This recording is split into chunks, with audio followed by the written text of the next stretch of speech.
Welcome to episode 85 of your Daily Dose of Sunday School.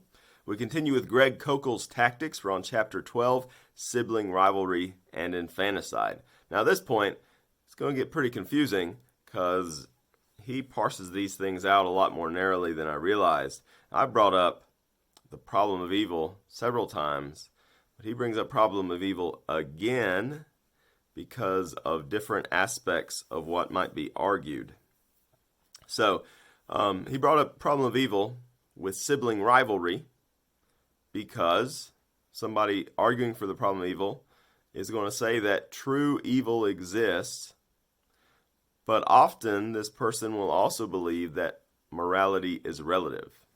So you can't say, well, it's wrong to tell other people how to live, and then say, Hitler was a monster.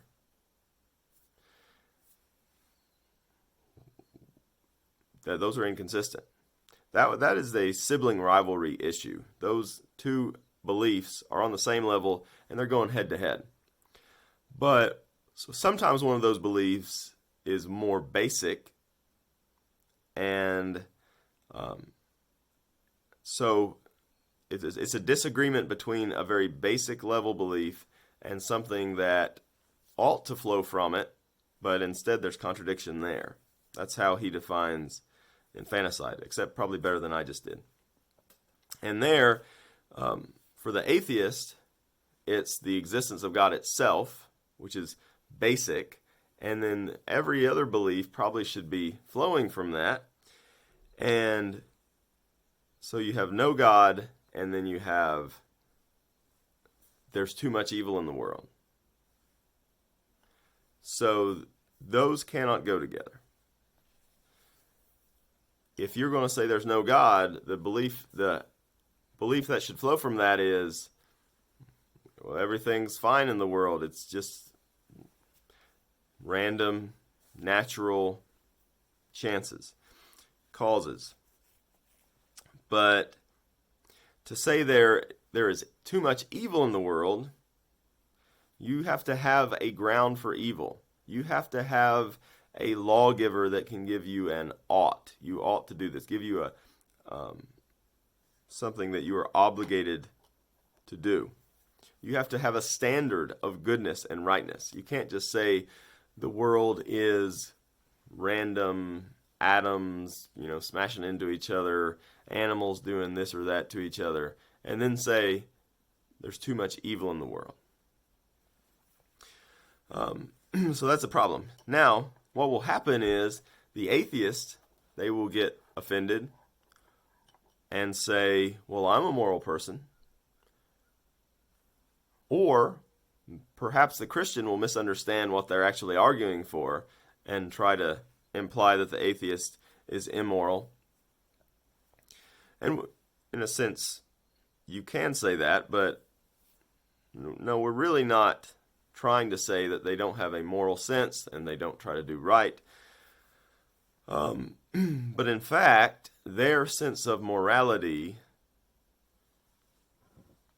it betrays their concept of God, that there is no God.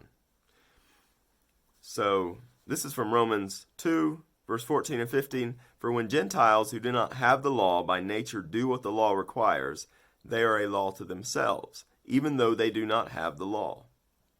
They show that the work of the law is written on their hearts, while their conscience also bears witness, and their conflicting thoughts accuse or even excuse them. So by the fact that the atheist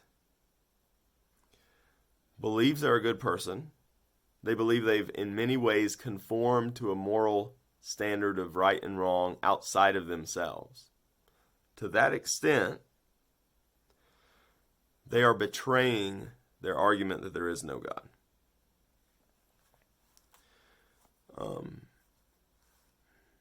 So with all these different ways that Kokel has defined that we can contradict ourselves, we're determined that deep down, the person doesn't believe what they're claiming. So that becomes then a bridge to other questions other discussions, a place to bring in how God has dealt with the problem of evil. I think it's interesting for the Christian. Yes, we have the problem of evil. We believe that there is too much evil in the world. We're uncomfortable with it. Okay? The reality of abortion. Like, how can God allow this?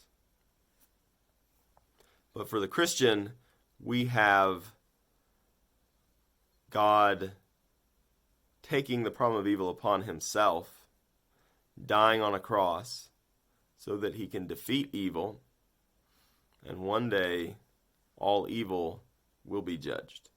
There will not be a single act of evil that will go unjudged, either on the cross or on the day of judgment, by Jesus Christ. So that's good news. And that's the only resolution to that.